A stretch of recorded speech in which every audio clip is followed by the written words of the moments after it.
네, 다 오셨나요? 힘드시죠? 4시간 들으려니까.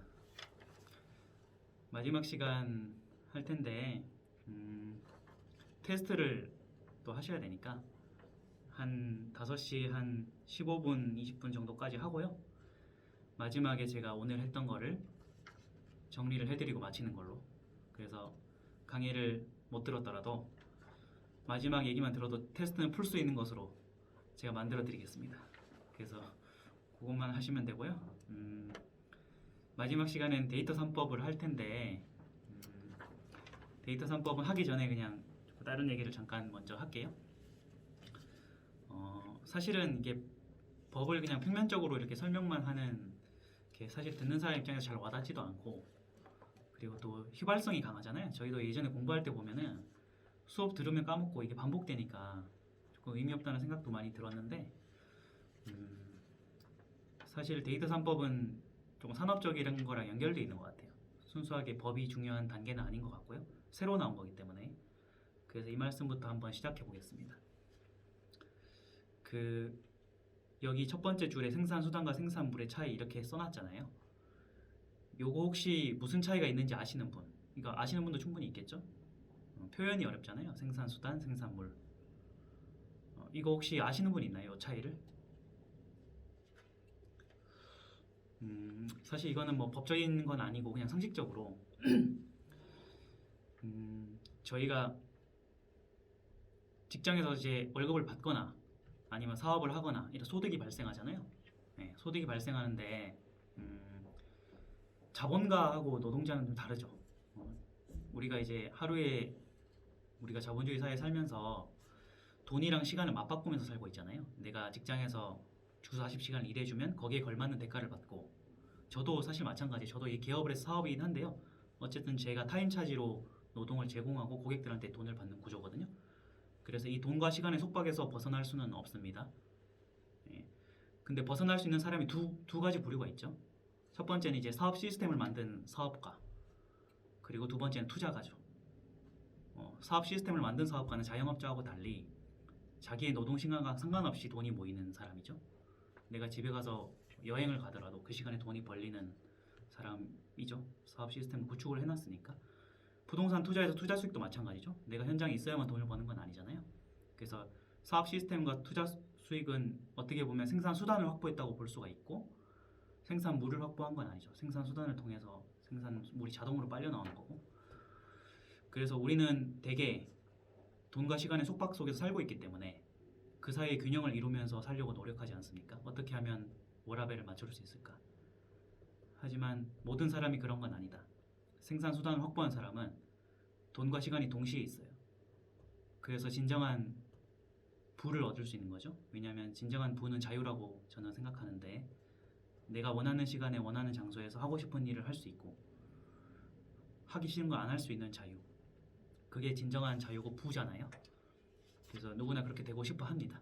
왜 말씀을 드리냐면은 역사 공부를 좀 해보면 생산 수단을 확보하기 위한 움직임들이 있었어요. 예전에 이제 땅만 있으면 무조건 생산 수단이 됐으니까 1000몇백 년 동안은 지주가 이제 생산 수단을 확보한 진정한 어떻게 보면 자본가였죠. 그 다음에 산업혁명이 터졌지 않습니까? 17세기에 영국에 공장이 생겼습니다. 공장이 어떤 개념인데, 공장을 확보하면은 노동자를 동원해서 일을 시키는 거지 내가 일을 하는 건 아니잖아요. 그래서 공장을 확보한다는 거는 생산 수단을 확보하는 것이자 동시에 자유와 부를 동시에 확보하는 길이었습니다. 지금은 이제 데이터가 된다 이 말이죠. 원래 토지에서 공장으로 왔던 생산 수단이 미래에는 데이터가 생산 수단이 될 거다. 우리가 지금 데이터를 가지고 어떻게 쓸지는 모르잖아요. 하지만 제가 좋아하는 유발 하라리의 책에도 나와 있지만 그걸 가지고 있는 것만 해도 이익이다. 그래서 기업들이 서로 많은 데이터를 수집하기 위해서 데이터와 관련된 싸움을 하고 있고요. 금융기관도 마찬가지겠죠.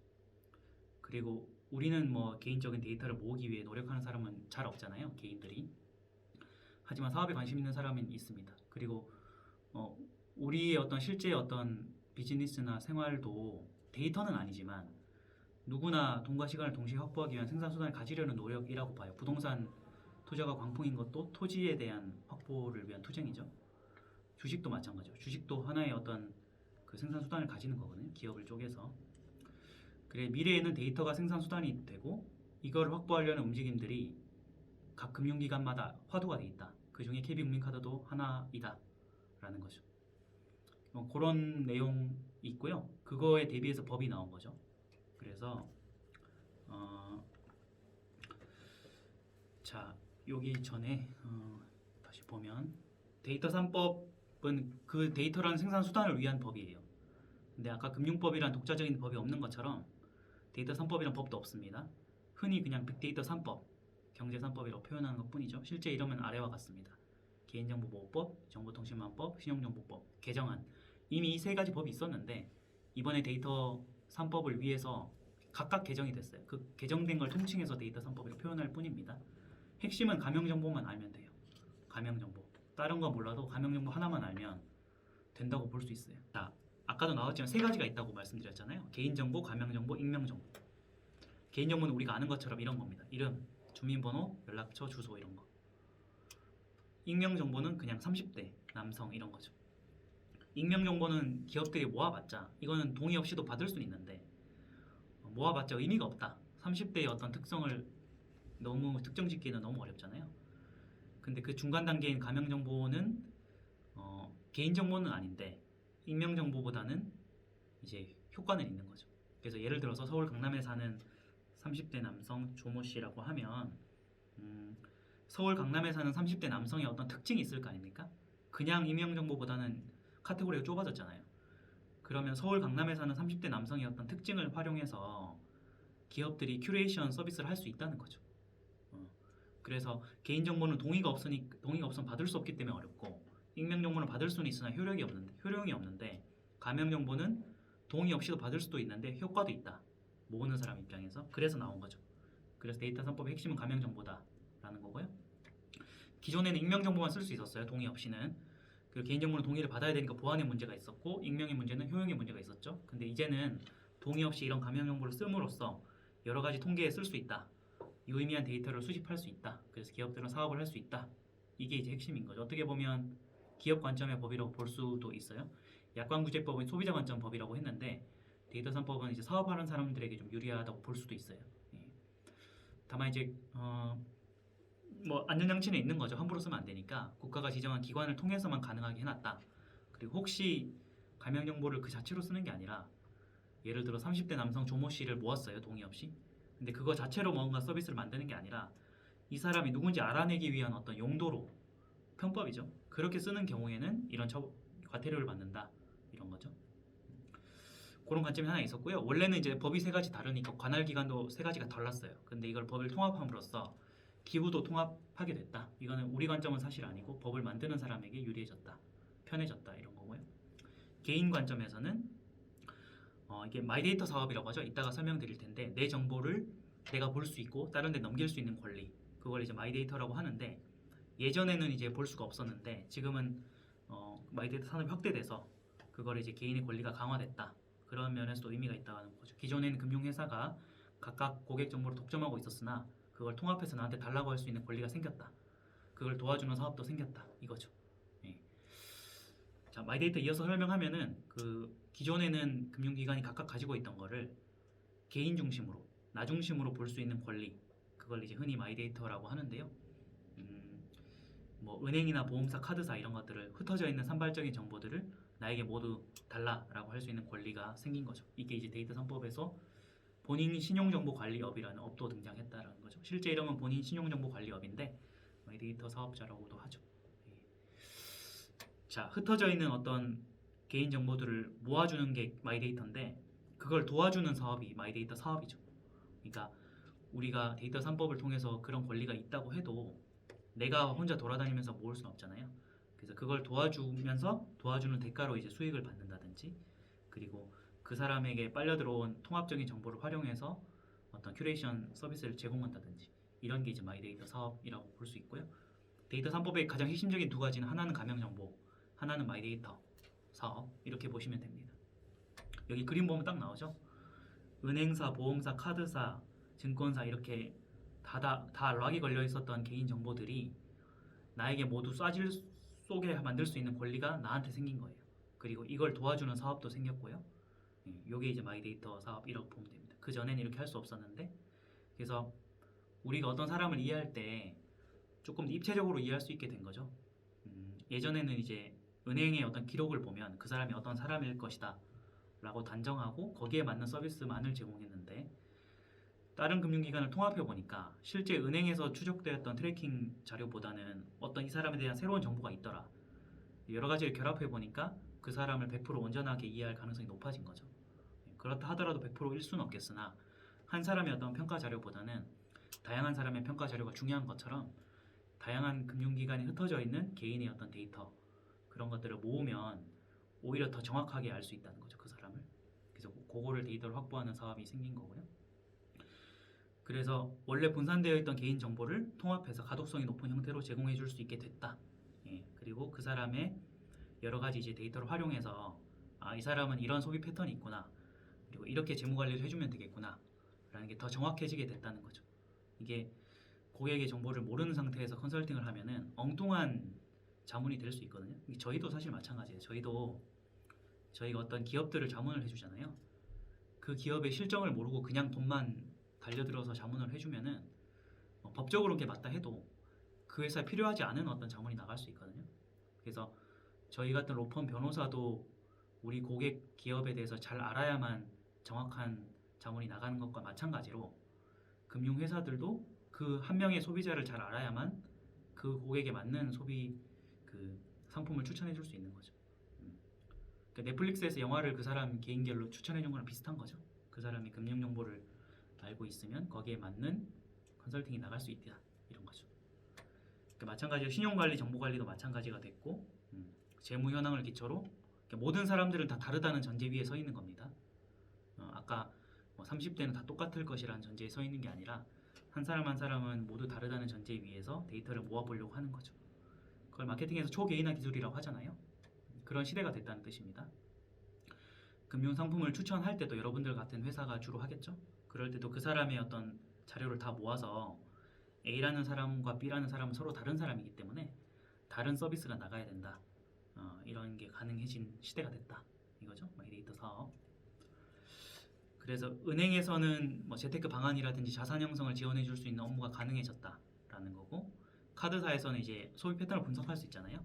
그래서 소비 습관을 개선하는 어떤 지원을 할 수 있겠죠. 은행과 카드사 각각.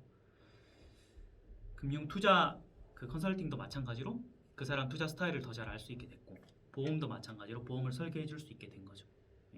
그리고 핀테크 기업도 마찬가지고, 그 마이데이터 사업자가 작년에 강의할 때만 해도 예비심사 단계였기 때문에 KB국민카드도 될지 안 될지는 모르는 상태였잖아요. 물론 될 가능성은 높았지만, 근데 그 이후에 됐죠. 33개 회사가. 그래서 KB국민카드도 이제 마이데이터 사업부에서 본격적으로 사업을 하게 될 근거가 마련된 거죠. 그래서 그때 핀테크 기업도 참여를 했잖아요. 토스나 이런 기업도. 그 회사들도 됐고, 기존에 알고 있던 우리가 유명한 어떤 금융기관은 대부분 됐죠. 그래서 마이데이터 사업을 KB도 하게 됐다, 이런 거고요.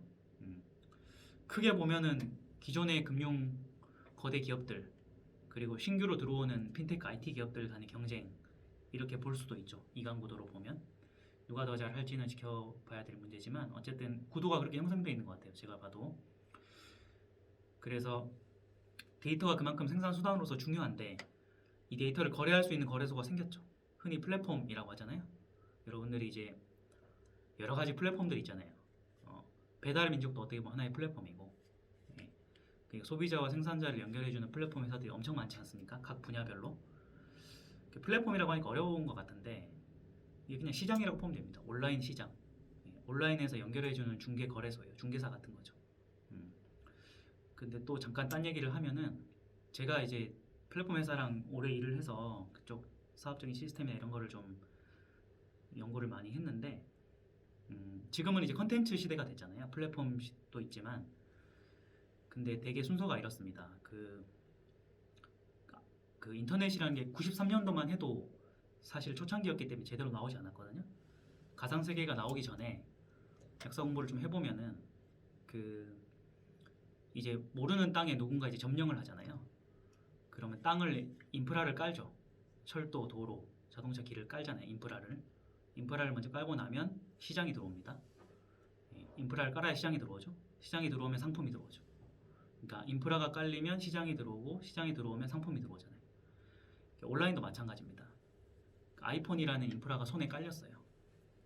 그러면 플랫폼이랑 시장이 이제 들어왔죠. 플랫폼이 들어오니까 컨텐츠나 상품이 들어오거든요. 그래서 오프라인이냐 온라인이냐 그 세 개의 차이만 있을 뿐이지 실제 인프라가 깔리고 플랫폼이 들어오고 컨텐츠가 들어오는 구도는 똑같다.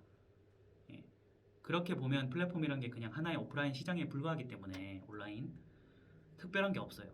그래서 이제 다양한 업종의 플랫폼이 들어올 텐데 이미 들어왔고 금융 데이터에도 거래소가 생겼다 이 말이죠. 그러면은 그 안에 데이터를 주고받는 데이터란 상품이 들어온 겁니다. 그리고 저작권 최근에 거래소도 생겼죠. 그래서 다양한 영역에 이제 플랫폼이 생겨나고 없어지는 추세인데 그 와중에 컨텐츠가 돌고 있다. 이런 거고요.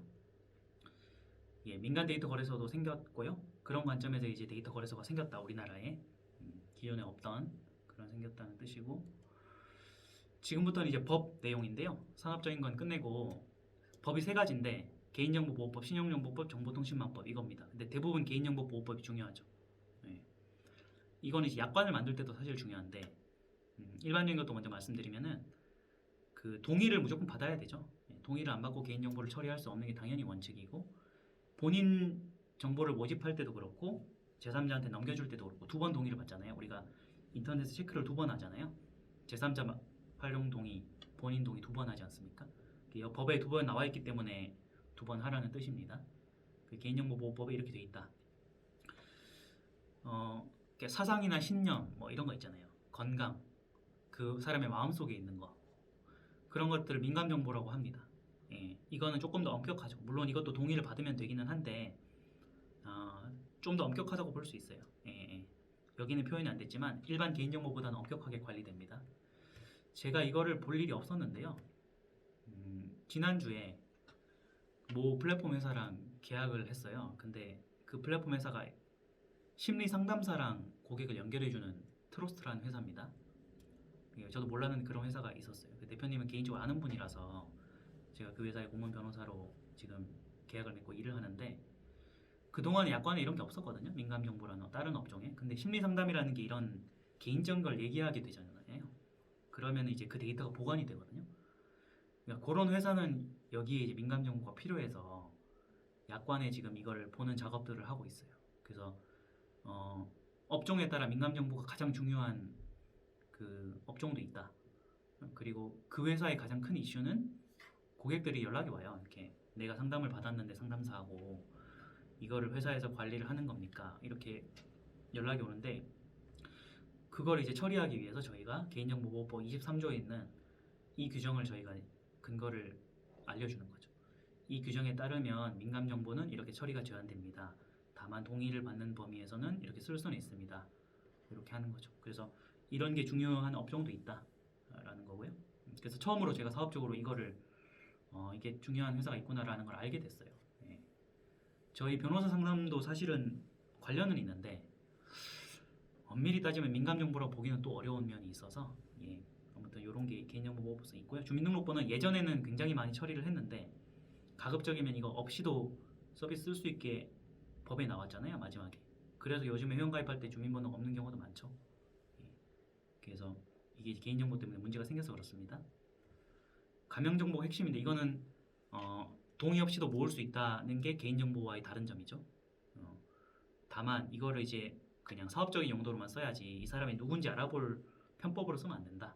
그랬을 땐 과징금을 매길 수 있다. 이 말씀을 드렸고 제3자한테 줄 때도 마찬가지고 다만 이 가명정보는 모든 데이터 3법의 핵심이다. 자, 다만 이제 예외가 있는데 이건 이제 국가가 기관을 지정해주고 거기서만 할 수 있게 돼 있다. 그리고 마찬가지로 누군지 알아보기 위한 수단으로 써서는 안 된다. 이거죠. 만약에 그렇게 했을 땐 과징금을 매긴다. 3% 이하. 신용정보법도 일부 중요한데요. 개인정보보호법이 데이터 3법의 조금 더 핵심인 것 같고 이건 마이데이터 사업과 관련해서 좀 중요합니다. 그래서 신용정보 회사가 수집할 때 당연히 이제 동의를 받아야 되는 거죠. 다만 이제 예외적으로 이럴 때는 안 받아도 되는데 그게 주로 공익적인 이유다라는 거죠. 이 공익적인 이유일 때 받아버리면 뭔가 해결해야 될 어떤 공익 과제가 있는데 그 사람이 동의를 거부함으로써 이게 해결이 안 되는 게 있죠. 그건 이제 다른 사람한테 피해가 미치니까 기본권에 예외를 주는 거죠. 헌법에 돼 있습니다. 기본권 제한할 수 있다. 그런 근거 위에서 법이 나오는 거고요. 그러니까 내 땅을 국가가 수용해서 건물을 지을 때 비슷한 철학적 원리가 있는 거죠. 기본적으로 내 땅이긴 한데 공익적 목적이 있을 때는 동의 안 받고도 할 수 있다. 물론 보상은 해줘야 되지만 그런 거랑 비슷하게 신용정보를 모을 때도 원칙적으로 다 받아야 되는데 공익적 사유가 있을 때는 예외가 있다. 이런 걸 아시면 되고, 아까 말씀드린 대로 결합을 할 때는 국가가 지정한 기관을 통해서만 할 수 있다라는 거죠. 예. 그리고 데이터 전문 기관은 법에 지정을 해서 국가가 금융위원회죠. 관할 기관이 금융위원회가 이걸 지정할 수 있다. 만약에 지정이 되면 아래와 같은 일을 처리하게 되겠다. 결합하는 일, 전달하는 일, 이렇게 된 거죠. 이렇게 있고, 그 개인의 권리가 강화됐다고 말씀드렸잖아요. 그래서 내 정보를 나한테 달라고 할 수 있는 권리가 개인 신용정보 전송 요구권인데요. 이게 원래 없었어요. 근데 이게 생김으로써 앞으로는 나도 내 신용정보를 나한테 달라고 할 수 있는 권리가 있다. 예. 근데 개인이 직접 하는 경우도 있지만 일반적인 사람도 잘 모르잖아요. 그래서 그걸 도와주는 이제 신용정보 관리 회사가 생긴 거죠. 예. 그래서 이런 것들을 다루는 전문적인 업체가 있다. 마이데이터 사업자 관련해서 그런 게 있다는 거고요. 그 외에도 다 이게 개인에게 유리한 법이에요. 기존에는 없었는데 만약에 내 신용평점이 하락한다면 나에게 설명해달라. 그 금융기관 입장에서는 의무가 되는 거죠. 그리고 사전에 나에게 통지해주고 혹시나 이의제기를 할 수 있는 권리도 있고, 내가 한번 그 동의를 했다가 번복할 수 있는 철회권도 있다. 그 보려면 언제든지 보거나 정정할 수 있는 요구권이 있다. 이런 정도가 있는 거죠. 자, 여기까지가 이제 데이터 3법인데요. 데이터 3법만 먼저 간략하게 정리를 하면, 영상에서 본 것처럼 가명정보가 핵심이고, 가명정보는 이제 개인정보하고 익명정보의 중간 단계에 있고요.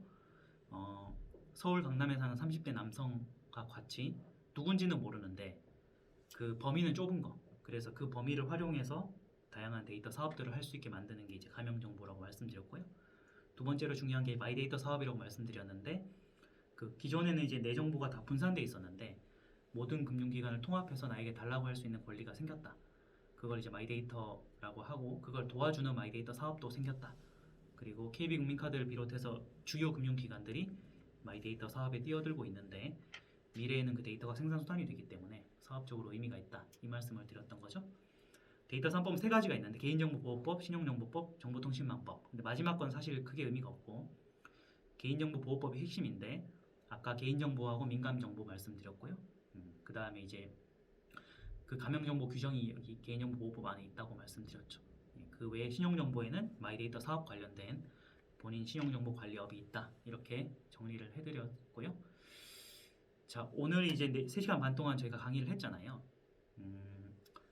그 테스트를 보셔야 되기 때문에 제가 마지막 시간을 조금 할애해서 한 10분 정도, 15분 정도만 오늘 했던 내용을 제 머릿속에 있는 거를 간략하게 빠르게 정리를 해드리고, 여러분들이 테스트를 잘 볼 수 있도록 제가 정리를 한번 해보겠습니다. 지금부터 제가 자료를 보는 건 아니고 그냥 머릿속에 있는 걸 한번 생각나는 대로 브리핑을 해볼게요. 그래서 잘 듣고 문제를 잘 풀 수 있는 것으로 해보고요. 그 첫 번째 시간에는 계약 일반에 대해서 제가 말씀을 드렸죠. 숫자가 글자보다 중요하다고 말씀드렸는데, 숫자에서 제일 먼저 나오는 게 계약 기간이라고 말씀드렸잖아요. 계약 기간은 숫자는 누구나 아는데 언제부터 시작하는지가 중요할 수 있다. 그게 계약 체결일인지 계약 체결일부터 3개월 후인지 그 시작 지점을 잘 봐야 된다고 말씀드렸고, 끝날 때는 같이 자동으로 갱신되는 건지 안 되는 건지를 봐야 된다. 만약에 자동 갱신을 막으려면은 몇 달 안에 미리 통보를 해야 되는지 그런 것도 봐야 된다고 말씀드렸죠. 그리고 이제 금액은 부가세 포함 여부가 있는지를 보통 이제 서비스나 용역 계약일 때 반드시 확인해야 된다고 말씀드렸고, 그거를 포함하지 않으면 10% 때문에 싸울 수 있다 말씀을 드렸죠. 그 다음에 이제 위약금은 손해배상과 관련된 규정인데, 위약금이 있으면 손해배상 증명이 없어도 청구를 할 수 있으니까 쉽다 말씀드렸고요. 그게 위약벌이라는 다르다고 말씀드렸는데, 위약벌은 징벌적인 거기 때문에 위약벌 외에도 손해배상 책임을 추가로 물을 수 있는 경우가 많고, 위약금은 위약금만 있으면 손해배상을 대체하는 것으로 그렇게 아시면 되는 거죠. 그리고 계약이 시간 순서로 보면 계약 성립이 있고 이행이 있고 그다음에 종료가 있는데, 계약서와 관련된 모든 분쟁은 계약 이행, 그 중간에 있는 계약 이행과 관련됐다고 말씀드렸죠. 계약 성립은 계약 도장 찍는 건데 그건 당사자와 관련된 하자, 대리인인데 위임장이 없다든지 그런 문제가 있었고요. 계약 종료는 정산이나 갱신과 관련된 게 있었지 계약서와 관련된 모든 분쟁은 계약 이행 단계에 있다고 말씀을 드렸습니다. 자, 그렇게 했고 특약사항은 우선 적용된다는 문구가 있든 없든 무조건 우선 적용되니까 반드시 봐야 된다. 이렇게 말씀을 드렸습니다. 그거 반드시 주의하셔야 되고 그 특약사항을 먼저 봐야 되죠. 항상 중요하니까. 그런 게 이제 첫 번째 시간의 주요 내용이었고요. 두 번째 시간에 저희가 여신전문금융업법을 설명을 드렸잖아요. 총 4가지가 있는데 신용카드업, 시설대여 할부금융, 신기술 사업금융업이 있는데 첫 번째 신용카드 여러분들이 하는 신용카드업만 허가사항이고 나머지 등록사항이라고 말씀드렸고 여기 아까 문제에도 맞추셨는데 허가는 금융위원회에서 요건을 갖춰도 100% 해야 되는 건 아니고 엄격하기 때문에 해줄 수도 있고 안 해줄 수도 있다. 좀 어려운 게 허가고 쉬운 게 등록인데 신용카드업만 허가로 돼 있다. 이 말씀 드렸죠. 나머지 3개는 등록사항입니다. 그리고 신용카드업은 최소 200억 이상이 있어야만 할 수 있는 자본금 제한이 있다. 중요하니까. 일반 주식회사는 자본금 제한이 없다고 말씀드렸잖아요. 그래서 신용카드업은 그렇게 규정이 돼 있다. 말씀드렸고 신용카드는 개인이 쓸 수 있는 사용 용도로만 써야지 질권을 설정할 수 없다. 이렇게 말씀드렸죠. 질권이라고 하면 아까 잘 맞춰주셨는데 부동산이 담보가 저당인 것처럼 동산은 질권이라고 말씀드렸고 신용카드는 동산이고 그러니까 담보를 잡을 수는 없다. 다만 이제 개인이 사용 용도로만 써야 된다. 이 말씀을 드렸죠. 예, 그게 이제 여신전문금융업법 내용이었는데 그 도난 분실 카드에 대해서 신용카드사도 원칙적으로 책임은 지는데 예외 사유로 표시를 해두면 책임을 안 질 수도 있다. 예, 원칙은 지는데 예외로는 안 질 수 있다. 이 말씀도 드렸고요. 그거는 회원이든 가맹점이든 마찬가지입니다. 여기까지가 여전법 내용이었고 세 번째 시간에는 약관규제법을 말씀드렸는데 약관규제법은 소비자보호법이기 때문에 소비자한테 모든 게 유리한 법이다. 그래서 소비자의 권리를 뺏는 건 무효다. 그리고 줄이는 것도 무효다. 말씀드렸고 사업주의 권리를 늘리는 것도 무효다. 근데 사업자의 권리를 줄이는 건 무효는 아니겠죠? 왜냐하면 소비자한테 유리한 거니까. 그래서 약관규제법은 약관은 자유롭게 쓸 수 있지만 약관규제법상 소비자에 위반된 약관은 그 자체로만 무효로 한다. 라고 했고 하나가 문제가 있으면 일부 무효가 되는 거지 전부 무효가 되는 건 아니라고 했습니다. 다만 그 하나가 중요할 때만 전부 무효가 되고 원칙적으로 일부 무효만 된다. 이렇게 말씀드렸고요. 그 약관규제법은 모든 게 소비자에게 유리한 법이고 소비자에게 불리한 약관은 무효가 된다. 공정거래위원회 표준약관을 제가 띄워드렸잖아요. 그 표준약관에 보면 84가지의 업종별 표준약관이 있는데 원칙적으로 그 표준약관을 써야 된다고 말씀드렸죠. 다만 이제 다른 걸 쓸 수도 있는데 다른 걸 쓸 때는 그게 표준약관이 아니라는 표시를 남겨야 된다. 거기 표준약관이 아닙니다 라고 써야 된다고 말씀드렸고 그리고 다른 걸 쓰더라도 표준약관보다 더 불리하면 안 된다. 누구한테 불리하냐면 소비자한테 더 불리한 건 안 된다고 말씀드렸고요. 더 유리한 건 되겠죠. 예, 그렇게 말씀드렸고 그 다음이 이제 금융실명제법을 말씀드렸는데 금융실명제법은 93년도에 나왔고 실명으로만 거래할 수 있게 돼 있다 라고 말씀드렸죠. 그 전에는 차명거래도 가능했는데 그래서 오늘날 다 실명으로만 하고 있고요. 내 금융정보를 나한테 달라고 할 수 있는 권리는 누구나 있으나 예외적으로 막혀버리는 경우가 있는데 그게 뭐 증거인멸이라든지 수사와 관련된 공익적 목적이 있을 때 통보가 제한이 걸릴 수도 있다. 이 말씀을 드렸죠.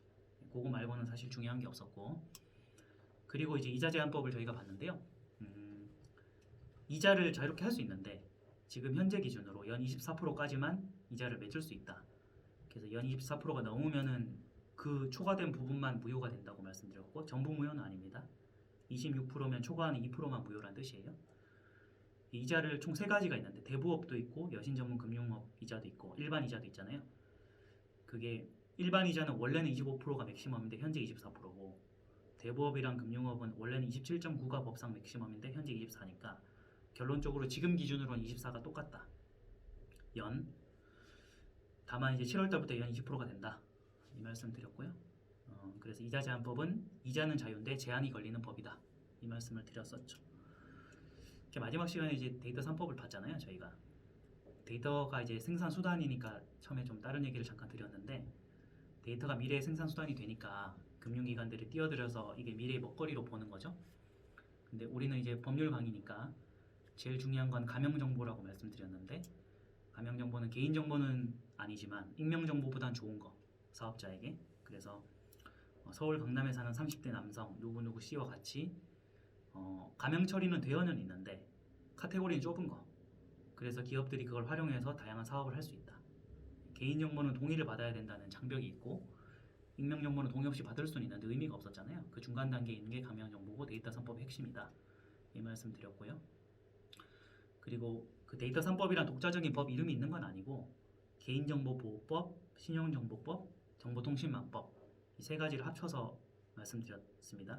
그리고 원래는 은행사, 카드사, 각 금융기관마다 개인의 어떤 정보들을 분산해서 보관을 해뒀는데 앞으로는 내 정보를 통합해서 요구할 수 있는 권리가 생겼다. 그게 이제 마이데이터라고 말씀드렸고 그걸 도와주는 사업이 마이데이터 사업이라고 말씀드렸습니다. 그리고 저희가 개인정보보호법의 일부 내용을 봤는데 이제 데이터 전문 기관을 통해서 데이터를 결합하게 돼 있다. 이 말씀을 드렸고 원칙적으로 개인정보는 모두 수집이나 제3자에게 동의를 받아야 되고 이제 민감정보는 특별한 조치가 필요하다. 이 말씀 드렸고요. 그리고 신용정보법의 마지막 마이데이터 관련된 내용도 봤습니다. 자, 이렇게 일단 봤고요. 제가 그 오늘 강의도 유튜브에 올려놓으려고 하는데 혹시라도 여러분들이 지금 직장에 계시니까 개인적으로 점을 구할 일이 많지는 않을 것 같은데 왜냐하면 회사에 이렇게 도와주는 흉법지원부나 법무팀이 있잖아요. 그래서 거기에 이렇게 질의회신을 잘 받으셔서 운영을 잘 하고 혹시라도 강의나 개인적으로 궁금한 게 있거나 뭐 다른 것도 괜찮습니다. 금융법 외에도 그런 게 궁금한 게 있거나 필요하면은 여기 표시되어 있는 제 연락처로 메일을 주시던지 전화를 주셔도 되고 그냥 자료 검토가 필요하면은 유튜브에 검색해서 확인하셔도 됩니다. 이렇게 하고요. 오늘 지금 시간이 조금 남긴 했는데 오늘 4가지 강의 드린 거 잘 기억하셔서 이따가 테스트 잘 푸셨으면 좋겠고요. 예, 조금 시간이 남긴 했지만 정리까지 드렸으니까 오늘 강의는 여기서 일단 마무리하는 것으로 그렇게 하겠습니다. 오늘 3시간 넘게 강의 들어주셔서 너무 감사드리고요. 테스트 잘 푸시고 강의 마무리 잘 하시기 바랍니다. 고맙습니다.